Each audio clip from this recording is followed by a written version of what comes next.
Hello all, நாங்கள் இன்றைக்கி எங்கள் குட்டியோட டயப்பர்ஸை ரீஸ்டாக் பண்ணியிருக்கோம். இந்த டைம் ஃபர்ஸ்ட் க்ரை வெப்சைட்லேருந்து வாங்கியிருந்தேன். யூஸ்வலாக அமேசான்லேயும் ப்ரைஸ் கம்பேர் பண்ணி எதில் கம்மியாக இருக்குது, கூப்பன் கோட்லாம் இருக்குன்னு பார்த்து தான் ஆர்டர் பண்ணுவோம். இந்த டைம் டயாப்லங்கிற கூப்பன் கோட் யூஸ் பண்ணி ஃபர்ஸ்ட் க்ரையில் ஆர்டர் பண்ணியிருந்தேன். நான் பேசிக்காக என்னோட குட்டிக்கு 2 பிராண்ட் டயப்பர்ஸ் யூஸ் பண்ணுவேன். இதில் ஃபர்ஸ்ட் ஒன் பார்த்தீங்கன்னா most recommended and loved diaper Pamper premium pants. எங்கள் குட்டி இப்போ எஸ்லேருந்து எம்க்கு ப்ரமோட் ஆகிட்டனால இதை வந்து நைட் டைமுக்காக நான் அவனுக்கு ரீஸ்டாக் பண்ணி வச்சுருக்கேன். நைட் டைம் குட்டி கம்ஃபர்டபுளாக தூங்குறதுக்காக softest and premium diaper use பண்ணுறேன். இதுவே டே டைம் பார்த்தீங்கன்னா ரொம்பவே பட்ஜெட் ஃப்ரெண்ட்லியான மேமி போக்கோ பேண்ட்ஸ் தான் யூஸ் பண்ணுறேன்.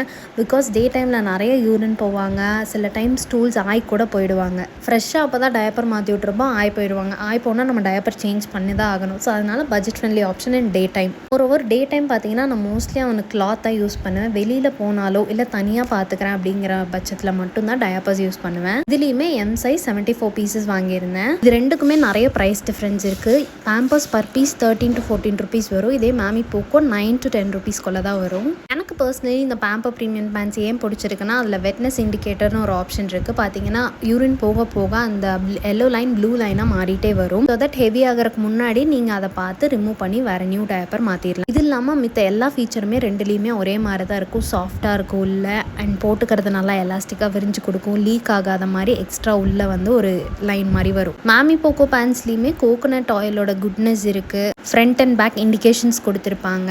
நான் இந்த 2 பிராண்டுமே டே டைம் ஒன்று நைட் டைம் ஒன்று யூஸ் பண்ணுறேன். இது யூஸ் பண்ணால் ரேஷஸ் வராதான்னு கேட்காதீங்க. எல்லா டயாப்பர்ஸ்க்குமே ரேஷஸ் வரும். It depends on your baby skin. எந்த டயாப்பராக இருந்தாலுமே 3 to 4 hours ஒன்ஸ் சேஞ்ச் பண்ணிகிட்டே இருக்கணும். முடிஞ்ச அளவுக்கு cloth option, cloth nappies, diapers use பண்ணுங்க. என்னோட குட்டிக்குமே ரொம்பவே சென்சிட்டிவ் ஸ்கின். ரொம்ப நேரம் டயாப்பர் போட்டிருந்தாலே ரேஷஸ் வந்துடும். அதுக்கு நம்ம ஒரு நல்ல ரேஷ் க்ரீமில் இன்வெஸ்ட் பண்ணோம். நான் என்ன யூஸ் பண்ணுறேன்னு தெரிஞ்சுக்க ரேஷ் க்ரீம்னு கமெண்ட் பண்ணுங்கள். இந்த வீடியோ உங்களுக்கு யூஸ்ஃபுல்லாக இருந்தால் ஒரு லைக் பண்ணிவிட்டு நம்ம சேனலை சப்ஸ்கிரைப் பண்ணிக்கோங்க. See you all in the next video. Bye bye.